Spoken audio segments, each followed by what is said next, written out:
So, welcome to Montessori 101, a live show from Child of the Redwoods, all about the magic of Montessori. We believe that every child deserves a Montessori education. I'm Aubrey Hargis. I'm David Hargis. Yeah. So welcome. If this is your first time with us, happy to have you. If you're a returning guest, we'd love to have you there too as well. If you're not familiar with our work, you can check us out online at childoftheredwoods.com. And today we have a fun episode, seasonal episode, as we're getting back into the swing of things for 2024. In fact, we're making a few changes for 2024, aren't we? Well, one change at least. Yes, we are. We actually have some news. We actually have several pieces of news. So the first on my list is that we are changing the time of this live. Is that what you were going to say? Yes. Okay. Yes. But you didn't say it. Okay. So we're changing the live time. We looked at our homeschool schedule and we decided that 1:00 p.m. Our time really needed to be more homeschool focused. And we realized that we had a block earlier in the day that we could dedicate to this live instead. Actually, our part of that is due, just an example of how you juggle homeschool schedules. Part of that is due to our youngest actually has a class at the same time. So we thought we're just going to double book ourselves. So that's great. We'll be done when he's done with his class. And hopefully, you know what, I'm going to plug in, I'm just going to plug in our Wi-Fi just to double check. Well, while she's plugging again, this is actually a great, because our kid, we've been homeschooling since the get-go, and our kids are now, they're teens. So we've been, homeschooling for quite a while now.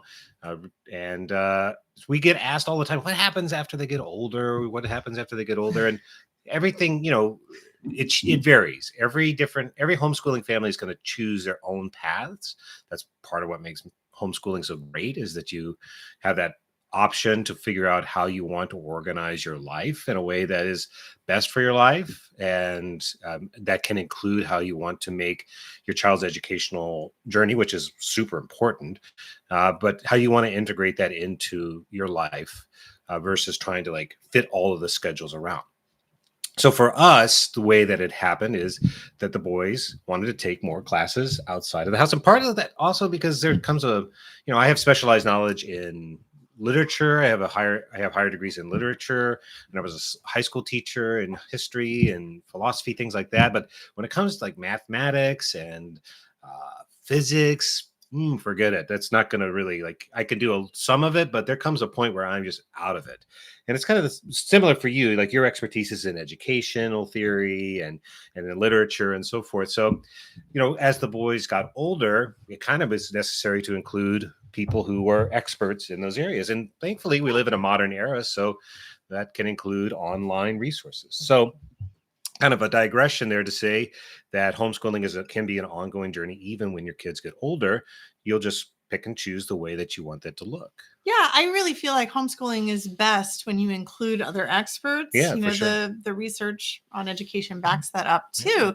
When your children, are very, very little, you are going out into the world to find experts with them. And so hopefully you're going and exploring your world, whether that expert is the person in the produce section at your local grocery store and you're looking for a particular ingredient, or whether that expert is an officially person who works at a museum and, is a trained engineer and understands the mechanics of whatever the exhibit is that you're exploring. Finding experts is something that I think is actually a really important skill to teach children too. And so when they're very little, you start maybe we don't think of ourselves as teaching children the skill of finding an expert to help you. Mm-hmm. But that's really what we're doing when we go to the doctor and we, ask for advice. We find a pediatrician, and to your child, maybe they're just going to their regular well visit where they get scared because they know to expect maybe a shot or maybe not. But what you're really trying to do during this period of life is teaching children that, you don't have to know everything in the world, that there are there's so much knowledge around, and there are real experts in the field that can teach you different things. And that part of being a successful learner is not just trying to learn about the world yourself in isolation. It's about trying to find the people that will help to give you knowledge and to set you on the right path. So as a, as a Montessorian, we tend to think of ourselves as guides for our children, not necessarily as full-time teachers all the time, teaching, but like guiding our children. So a lot of people do ask us what comes after lower elementary. And my answer is always like, we need to broaden it. So if you can find some classes for your child to take with an expert in some field, whether that field is in, I think we really started out with like art. We enrolled our kids in a little art class, nothing too competitive or pressured, but just like a little art class. Like here's a teacher that you could learn from that could guide you in this field that, I don't know as much about. And that's right. Yeah. And for our older one. And also we did physical education classes. Yes. There's a little gym near us that we enrolled our kids in. To climbing through the rec center. And there's a circus school here in the city that's it's basically gymnastics.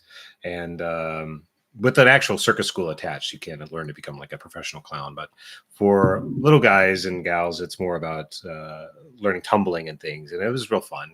That stuff we just couldn't teach in our little house here.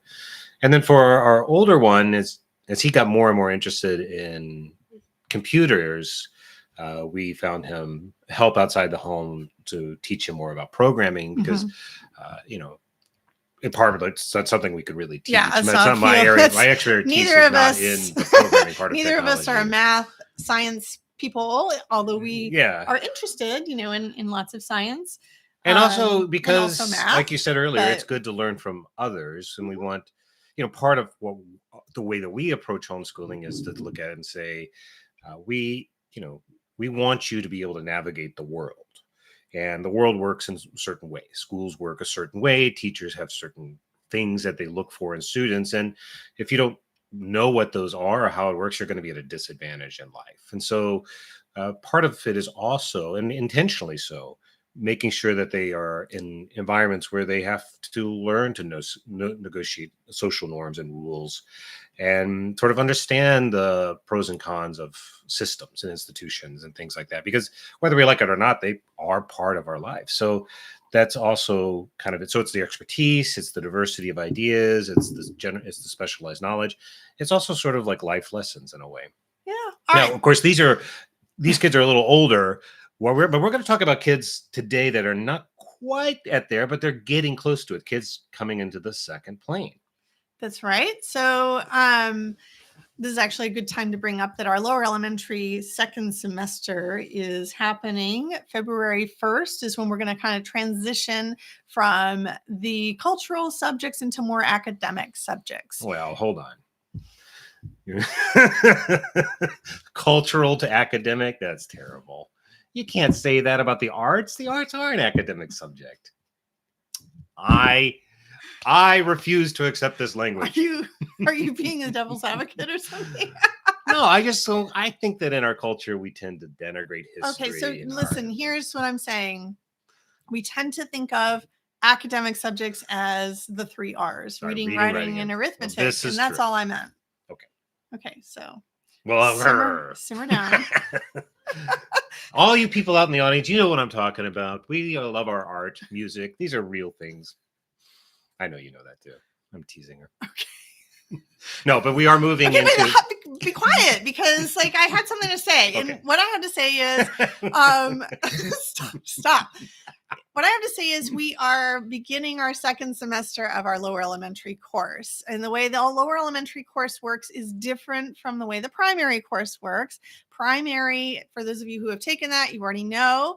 Dana, I see that you're here. Janelle, lovely to see you. Ooh, AB School Crafts. I don't know your name. You can tell me in the comments, but yes. Welcome. Political science, all that. Yes, it can all be academic.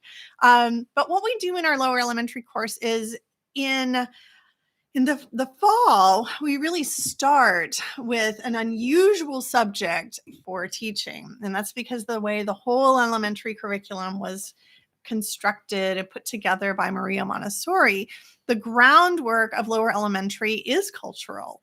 It is like the physical science is where we begin. We begin with the great stories. Yeah, the great stories. And so we actually really ground children in physical science, life science, just really the sciences, and then humankind, geography, like that is kind of the groundwork in lower elementary. And it's kind of reverse to the way everyone thinks of elementary curriculum. Right. Everyone looks at lower elementary or an elementary age group and they think, okay, you're 6 to 9-year-olds or you're 6 to 12-year-olds, that age group, elementary, they're like really into reading and writing and math. And that's like most of what you do. It's not to say that reading, writing, and math aren't important, no, but the way we teach them in lower elementary is by integrating them into what we call these cultural subjects, which would include the arts and the sciences and geography, that sort of stuff. That's right. Yeah. So now, of course, I'm teasing you because I know. Shush. Okay. So in the fall, we start out with those cultural subjects. And in the spring, that's when we kind of get into the academic subjects. So because lower elementary is a course that is just ongoing enrollment, we made that decision to just like when people are ready for elementary at any time of the year, you can join elementary. There's no open and closing. Maybe we would be able to do a better sales push or whatever if we open the doors and close the doors, but we decided that it's more beneficial from what we can see for our members to be able to just join elementary when they're ready to join. So it's just open all the time, but there are times when I think that it is when it is worthy to like do a little push for it, because we're kind of in a transition period. And one of those is in August. That's a period with a lot of momentum and shifting, and families are making decisions. And it's the beginning of the school year. So there's a lot of that shuffle. And also now during winters, we're coming out of the holidays and we're kind of resettling, and we're kind of gearing up for a great rest of the year, And so during this time, if you are curious about what reading and writing and math and geometry, which is special in elementary, look like, now it's a great time to join lower elementary. It's just it's a great kind of hinge point, I feel. And so we call it semester 2, begins in February, ends in May, and then we take a summer break and then we come back. So it's not that you're not going to get the cultural subjects that we dive into in the fall. You'll get them in the fall after a little summer break. Well, and to be clear, you can take them at any time because this course is structured. We really wanted to make it best, for families and people who really, what is best for people. And so you can join at any time. You have instant access to everything that's available. So even though we're focusing on reading and writing, if you really, your heart is beating for life science, or your little guy is really interested in bears or something like that, and you want to learn more about that, then you can jump into life science. It's a-okay. But you're absolutely right. Like the flow of the Montessori curriculum, the lower L curriculum, really does start with that big picture. It's right there in the great lesson, the first great lesson about the coming of the universe, and then continuing on as you get into the latter great lessons with the ox and the bow. I think I got that one wrong. The story the of house. Right. Yeah. And the story of mathematics, and which we would cover in this coming semester. And honestly, a lot of people, I think because there's a bias in our culture, this is why I was kind of teasing about this earlier, but we do have a bias in our culture to say like it's, math, and maybe some reading. And I don't think give as much acknowledgement to the arts and other non sort of math and reading areas. And it's not that math and reading aren't essential. They certainly are. They're perhaps first amongst equals in some sense. But they're not the whole of human knowledge, right? The whole of the human experience is more than just those things. And that's what the Montessori curriculum does. But because of the bias in our culture, it's where we often think we want to start our kids off, or it's where we want to focus. And so a lot of folks are, they want to jump in and they want to start with reading and writing. And so this is a great time to join the program if that's kind of where you want to lead. And then that's great. Come in, start to learn that. And then if you're new to Montessori, especially, or new to the lower L curriculum, particularly, you're going to see this whole world open up about cosmic education, which is what Montessori is all about.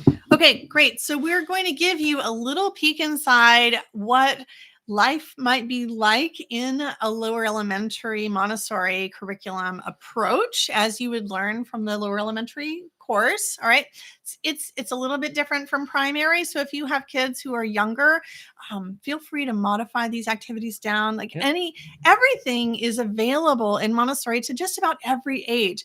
And this is something that is special. We do not dumb down our language or our topics with kids. And I think that this is something that you do not find in traditional education, or when you go looking at resources for blank age. Often what you find for preschoolers or for first or second grade is a real dumbed down version of what you might be learning in middle school or something, right? And so we tend to infantilize children and to assume that they don't have the conceptual ability to understand really high level topics. So those of you, some people who join, in fact, our Constellation program, some of them are actually really surprised because they're like, what? This is material. This is not material for 2 and 3 and 4-year-olds. This is material for like 10, 11, and 12-year-olds. All right. And this is by design. What we do in Montessori is we introduce really high level vocabulary. We do it on purpose. Mm-hmm. And so what we're going to do in the next 13 minutes is we're going to take you through reading and writing, grammar, math, and geometry. These are the 4 subjects that we'll be covering this spring semester in lower elementary. All right. So, and that is in terms of the coaching. Of course, our members get instant access to all the pre-recorded videos and all the documents and everything. But the coaching specifically and the challenges that we offer monthly are going to be around reading and writing, grammar, math, and geometry. So let's think about this time of year. Now, here in San Francisco, I'll tell you, our weather is real rainy. Not at this exact moment. A big rainy season. Yeah, we had intense, deep fog last night. It was really tough to get around. It was, yeah. But in a lot of parts, and I see even, I think Janelle is saying that it's really cold. That is what I've been hearing. We've been getting texts from our mamas who are in Texas, where I grew and up, those texts say, oh my goodness, it's 9 degrees. I feel like my face is frozen as soon as I walk out my door. Or my mother said, we have to bundle up in our big coats and scarves and everything just to get the mail. And maybe if you live in Pennsylvania, maybe that's common for you in the winter, but in Texas, like that's pretty unusual. You can usually throw on a sweatshirt, dive outside and get your mail with no problem. But we've been thinking a lot about our parents during these cold weather. I mean, it's a different cold. I mean, we lived near Washington, D.C. for many years, and you get snow and cold. It's true. I've never lived in Minnesota. That's like a whole nother level of cold. But, yes. Wherever you are, it probably is colder than it is here. And you're wondering, like, dealing with cabin fever, which is a very real thing. I remember by the time we had gotten to February, when we lived in Washington, D.C., during the years that was snowier there or like more wintry, there was, I think the last year we were there, it was a very mild winter, but we had some winters that were pretty snowy. And I remember coming upon February and feeling this real angsty feeling of, we've been inside too much. And when do we get to go out and play again? And just like, I really needed a refresh about this time of year, like end of January. I was starting to really feel the tension, and February was so cold. And so when you see those blooms coming up in March, it really is transformative. And growing up, I grew up in Texas, as you did, and it gets cold in the winter, but it's more like gray and rainy.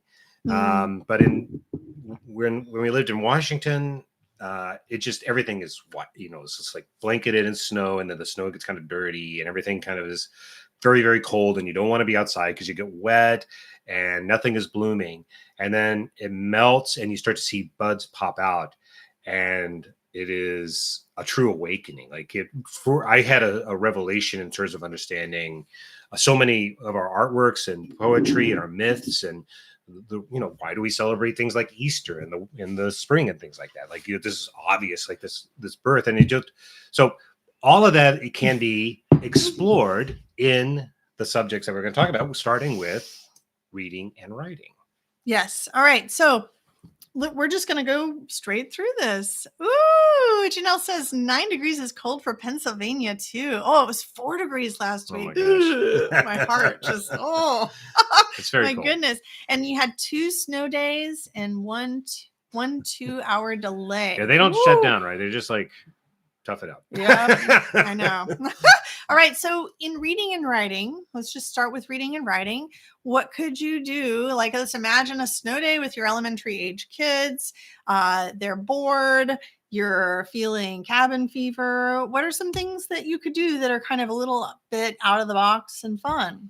Well, as in both the primary and in the lower, and as in lower L, I mean, reading biographies is a big one.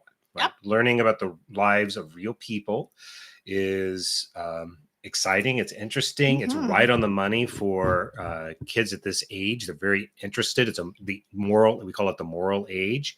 They're looking for heroes and they're thinking about who to model themselves after. And so biographies and natural studies are often really engaging. So for example, we recently had in our constellation, we did a study of this month is climb, and we talked about peaks and so forth. And we talked about Edmund Hillary, who was one of the first the first European to climb, and he went with his Sherpa, Tenzing Norgay, who I think might still be alive. If not, he just very recently passed. And they ascended to the top of Mount Everest. They were the first climbers that have been confirmed to reach the top. And it's a really amazing story and inspiration about how these two people worked together to climb it, and can be really interesting for kids to learn. Yeah, so we recommend that even if you're not in constellation, read a biography about a snow-loving person like Sir Edmund Percival Hillary and Tenzing Norgay. Yeah. Or your favorite alpine skier, or whomever you like. Yes, read a biography. Read a biography. Another thing that you could do is we can think about, we're integrating reading and writing. Not that we're never going to touch on the cultural subjects, but this is through. So let's think about reading and writing in terms of elementary life science. Something that really comes to mind when you think about animals in the snow. I know one of our members in Constellation posted a picture of a spider on snow the other day that her child had found, and she was like, "What is this? What?" But that also makes you curious, right? Like, what do spiders do when it's freezing outside? Like, do they die during that time? Do they live? Like, can they live on snow? And then it might make you think about other animals too. How do other animals handle frigid temperatures? Well, we know that bears hibernate. There are a lot of other animals that do hibernate as well. Yeah, turtles and snails, I think. Snails hibernate? Bats, I think, maybe. Yeah. All right. Well, and some types of them do, at least. I don't know. I don't know about lizards. What about those fish that can live under the water, right? They talk about that the pond freezes over. Okay, obviously, we don't know which animals definitely hibernate and which ones don't. That would be a really fun Montessori activity to do. That's actually the whole point. Right? Animals that hibernate, animals that don't hibernate. You could do a whole sorting activity. Yep. Reading books about that. Yeah. In fact, what we just did there, impromptu, is actually exactly the way Montessori works. Like, we're curious. We know that animals hibernate, or some animals do. I know that all bears hibernate, and hibernation doesn't really work like you see it in the cartoons. But what does that really mean, and which bears do it, and how does it work, and what other things do it? These kinds of questions are really exciting. They're also really exciting to kids. And if you can kind of hook them in together, it becomes a really big topic to explore. That's thematic learning. And looking outside and seeing the cold weather can maybe inspire that kind of exploration. Another lower elementary thing that we do a lot is exploring myths and legends. That abstract mind, you can do it in primary too. Obviously, like, there's no harm in reading about myths and legends or fantastical things in primary. They really are not going to do your child any harm by that. But in elementary, their minds are different. They are more abstract thinkers. They're going to get a little more out of it. And so we might think about what myths and legends have to do with snow. One of the ones ones that I found just based on a little bit of Googling was there is a Japanese snow spirit. Her name is Yuki Onna. I don't know if I'm saying that correctly. If you're Japanese, you can let me know. But apparently, if a woman dies in the cold or of cold, she becomes a snow spirit. And there's all kinds of stuff that is associated with those legends that you could go and research. It'd be a really fun one to dip into. And another one that came across from me was in the Iliad. Homer actually mentions that Zeus shoots his arrows, and they were like, that's where snow comes from. Like, he's shooting his arrows down from the sky and it's turning into snowflakes. So that's like a wild concept for children that would be really fun to explore and dig into. And then you can end up, going further into your research about the ancient gods and goddesses, and how they represented weather in different forms. That's right. I was thinking about Old Man Winter or Jack Frost. Yeah. We have that kind of in American folklore. Or is Frosty the Snowman a legend, like an American legend, or does that go back further? I think it's just the song. Is it what? Yeah, I think it came from that song. When were snow people invented? I don't know. I don't know either. Another topic for research, folks. That would be interesting. Yes. All of this. I think the archaeological evidence on this will be difficult since they melt. So that might be true. But I'm thinking, I would like to see a cave painting. What did ancient people do with snow? They must have played with the snow. I mean, it's just like clay or mud or anything. They must have played with snow. Well, the indigenous, there's lots of stories. So another area that you might explore are indigenous stories in North America, for example. There are many indigenous peoples that have myths, legends, stories about snow and snow creatures. I found one called Pamola. It's this like bird-like creature, and there's it's a Penobscot legend or myth or story, and it could be really interesting. These are things to explore. And even to go, if you were to go to the next level and you're like, oh, we have in Greece, you have Zeus, and then the North American content, you have like these different other stories and legends. And then in Japan, very far away from any of those other places, you have this snow person. Sorry, David. AV School Crafts just said it's a good excuse to watch Encino Man. Encino Man, that's true.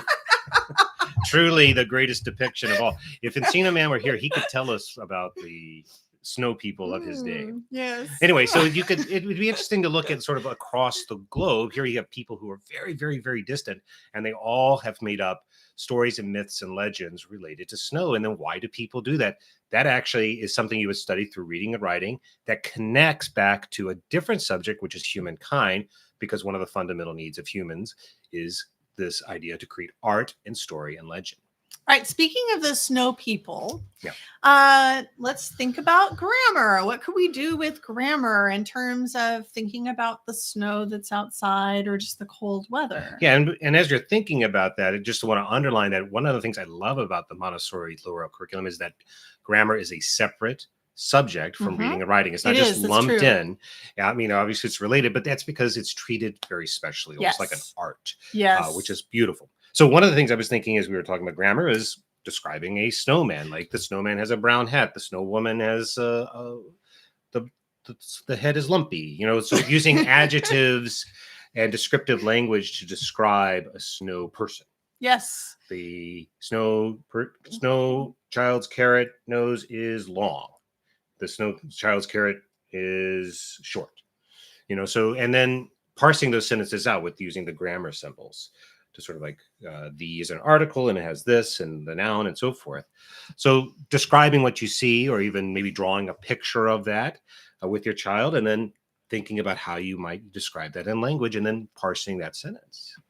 Cool. I was thinking about snowy adjectives. We've got so many different adjectives that describe something that is kind of cold. We've got icy, chilly, frosty, frigid, arctic, chilly, snowy, cool, cold. Like those sorts of adjectives, and it would just be fun. Like you could make, in grammar, you could just take the grammar symbol for adjective, which is a blue triangle, a big Mhm. dark blue triangle, and you could just list all of these snowy adjectives under it, Yep. or you could write them on, something we do in Montessori a lot is we write on little strips of Yeah, take a paper. little strip So of paper, and we don't have one here. Oh, here's an example. I've This always is got little strips. So here's this is just a piece of scrap paper. But yeah, you would just write your adjectives, and then what we like to do. I know this looks funny because maybe it doesn't look purposeful, but what I would do with a child is I would actually write. I would write like I see. ICY is just icy, right? I think so. So yeah, so icy. I don't know if you can see that it's written there, icy, and then you're going to take your scissors and you're going to snip off the word icy. And we do this just because it's fun and it helps to isolate. We actually do a lot of strips and snipping. It's like that is a Montessori elementary thing, especially, but we do it in primary too. And then you could take your grammar symbol and put it, with the word specifically, or you could write a whole sentence. Weren't you thinking of some sentences that had to do with snow people or something? Yeah, with grammar. Yeah, right. So Go you could ahead, say the tall snowman. So you would the snip tall snip. No, not yet.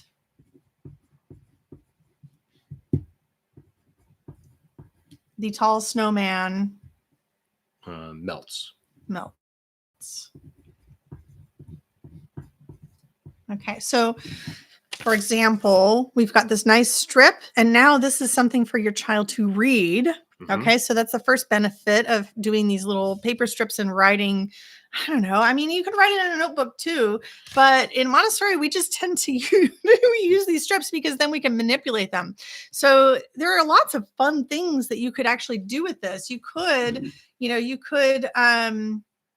well, I think this is when you might start to cut the different. Yeah, you could cut out these different the parts of speech out. Here's and we could label that an article. Right? So and then here we've got tall, and we can label that an adjective. We've got snowman, and we've got melts. And this could even be like a puzzle, for you and your child. You could give them these words and then have them construct the sentence. Or start even adding other things. So what if it's the tall, icy snowman, right?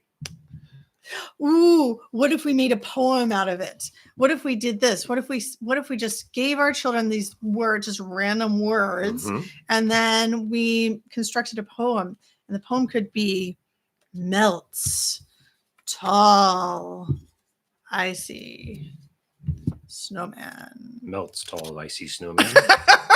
Right? But it's fun. Kind of like those poetry magnets, the refrigerator magnet poetry. Yeah.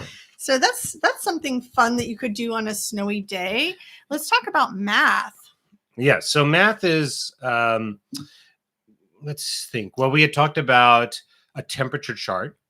So, for example, how cold is it today? Somebody just said it was a Janelle. You said it was 9 degrees. Oh, Dana has to go. See you later, friend.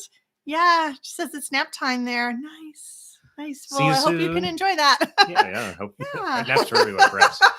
So it's 9 degrees today, you said, Janelle. Like, how hot does it get in the summer? And then doing the difference, right? So that would be math, and it would be researching. And that can then lead into a physical science lesson about why is it cold now and hot then, and looking at how the earth moves in space and how it tilts toward the sun in different ways, and where is the sun pointing today. You might also think about related, why is the daytime shorter and the nighttime longer in the winter versus in the summer? That also goes into physical science. And the math would be calculating how much shorter it is. So how many hours or minutes, and having the child get out the beads or getting out the manipulatives and start to calculate that. And if you did it in some like huge number, like in minutes, an older, lower elementary child would think that is amazing to have to calculate something that would be hundreds or maybe in the thousands of digits. I was thinking graphing could be fun too. So maybe you have your child chart the weather, and then you put it into graph form to show how You could do it by temperature. You could do a temperature graph, or you could do like how many days out of the month was snowy versus how many days out of the month was just cloudy. That's Or right. And then you could count those. Mhm. You could do a linear calendar where you're marking it, and then you could count those up as well, and then do a chart to compare that. Yeah, and then compare them. How many more days were snowy than cloudy, or vice versa. And I think here the big idea would be that you're doing word problems. So Mhm. word problems are a big part of the L'Oreal curriculum. So we want to learn the operations and so forth. But what you really want is to get kids to understand math in context of the everyday world. And so presenting a question like, how many more days of sun did we have in February versus March, or December versus January, and then having that record and looking at it. This is a practical, real world version of a word problem. Yeah. Speaking of, word problems are really fun. You could make a whole bunch of word problems that are kind of random out of snowy, using snow people or other adjectives and integrating that into just basic addition and subtraction, Yeah, or multiplication, division problems. or even playing with something like getting cotton balls and like throwing them. I don't know. I'm having an idea here. Okay. So we're going to throw the cotton balls up. They're going to fall down on the table. You're going to, and which ones land in the circle and which ones don't land. And you're going to count the ones inside the circle, and you're not going to count the ones outside the circle. And you're going to figure out which one's bigger, or what's the difference between the two. Okay, that's fun. I was just thinking you could take those cotton balls and use them for math manipulatives. Oh yeah, that'd be good too. Yeah, or snowflakes. I don't know if I'm thinking it could be fun to make teeny tiny snow. I don't know if you can make, like, how small of a snowflake could you make? Could you make little snowflakes and then use those for counting, or for or somehow on your calendar? Or that's right. Counting the grains of sand. Snowflakes in the summer. And that also makes me think of geometry, which is our fourth subject. The fourth subject, yes. So snowflakes came to mind immediately for me. Snowflakes have lots of angles in them as well, which is also a lower elementary concept, to measure angles or to classify. Is it acute or obtuse? That sort of thing. And in the curriculum, in the Montessori L'Oreal curriculum, in my mind, I like to think that geometry is to mathematics as grammar is to reading and writing. They are separate from them, even though we often lump them together. Math and geometry are often kind of lumped together, especially at this age. But in Montessori, we separate them just like we do grammar from the reading and writing. And they have a similar relationship. So it's not just about the computation that goes into geometry. And you will do computation, but a lot of, especially at this earlier age, a lot of geometry is about the art and looking at shapes and identifying shapes and making shapes, playing with them. So cutting out. Somebody was saying they looked at a snowflake under. Janelle, you were saying you looked at a snowflake under a magnifying glass and looking at all the intricate shapes. You could do a microscope too. So that's science, of course, but that would be physical science.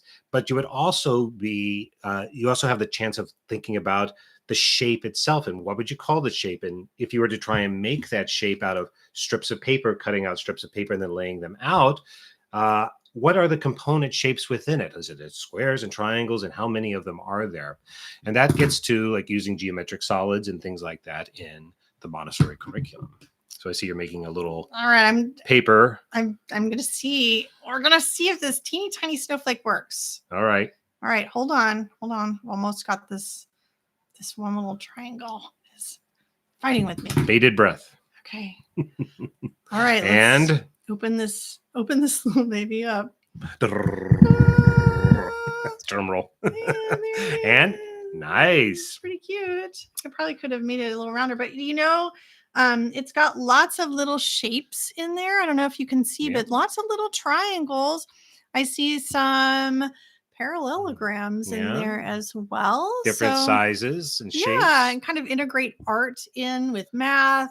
I really love making snowflakes with children. This one kind of came out a little squarish. That's all right, though. But yeah, it's okay. You could also modify. Right or wrong, you could always cut it. Yeah, but so to go on this, you could have them count the number of holes.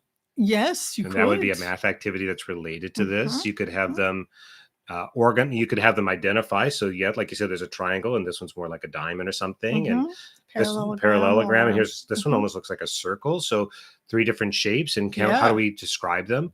That's all. That's Yes. geometry. But what I really want to do right now is like get some watercolors and put this on some white paper and watercolor over it and see what the shapes look like Oh, that'd be after fun. I take off Yeah. the snowflake. Yeah. Yeah. And I love making snowflakes and just putting them on the window and decorating with them. And so there is a lot that you can do Yes. to explore the geometry of a snowflake, aside from just, identifying the basic shape. You can really explore it. And if you look up snowflakes online, you will see that they are vastly different from each other. Well, the old legend is that no two are alike. They really are very unique. Yeah, they're very, very, very unique. They're certainly so varied that you are not likely to find two. Right. Maybe never in never, real life. But yeah. When we talk about snowballs, you could do that. Makes me think about spheres. Oh yeah, circumference, spheres, things like that. Mm-hmm. And also, I was thinking about sledding. Yeah. If you live in an area where you can sled, and how, like, the steeper the slope, the faster the sled might go. Yes. And so thinking about that in terms of different kinds of triangles and the way that triangles are shaped. And so having the child look out into the world and see shapes in the world, like seeing the hill as a slope or as a part of a triangle, that's also geometry, getting them to recognize and think about shapes in the wild. And then that also will then lead to later lessons about art and things like that, where we are looking at the symmetry of life, so that would be life science, and how we might represent that with things like the golden rule and the golden triangle and so forth, which is art. So there are a lot of things that can all kind of tie together. And you can use these snowy experiences or icy experiences or just cold weather experiences as a gateway to looking into these things. Yeah. Well, I hope that we gave you some ideas that you might be able to go and just go research with your child on your next snowy day. We're going to wrap up here, but we're going to see you next week at 10 o'clock. Yes. Pacific time, whatever time that is for you, Pacific time, instead of at 1. That's right. Pacific time. Yeah. All right. And we're going to keep that consistent for a while and kind of see how it feels to us. I think it felt pretty good today. Yeah, we had a great crowd in here. Maybe it's a better time for folks as well. That's awesome. We loved hearing all your comments. Thank you so much for giving us a bit of your time this morning or afternoon. If the Montessori method is calling to you, please head to childoftheredwoods.com to explore that further with us. We can help. What we really love to do is to make sure that people are getting into the right program. So if your child is just write us. You can write us anytime. We also have turned on our chat feature again. We've got a little chat feature on the holidays main website. And so a lot of people are starting to reach out via that chat feature and just say, hey, my child's this age. I have a 5-year-old. Is it right for this or that? Or how do these things work together? And we love troubleshooting that with you. All right. So hope to see you and chat with you soon. And if anything else, if you have any other questions, email us at hello@childoftheredwoods. And I hope to see a little influx of people joining us for the lower elementary course in February as well. Yeah, it's a great program. It's the lower elementary curriculum in Montessori, I think, is underappreciated. We know so much about the primary. It's so much more common to find, but the lower elementary curriculum is brilliant. And if you don't really have any experience with it, do yourself a favor and learn about it. It is incredible. Yeah, it's amazing. All right. Take care, everyone. Okay, you guys have a great one.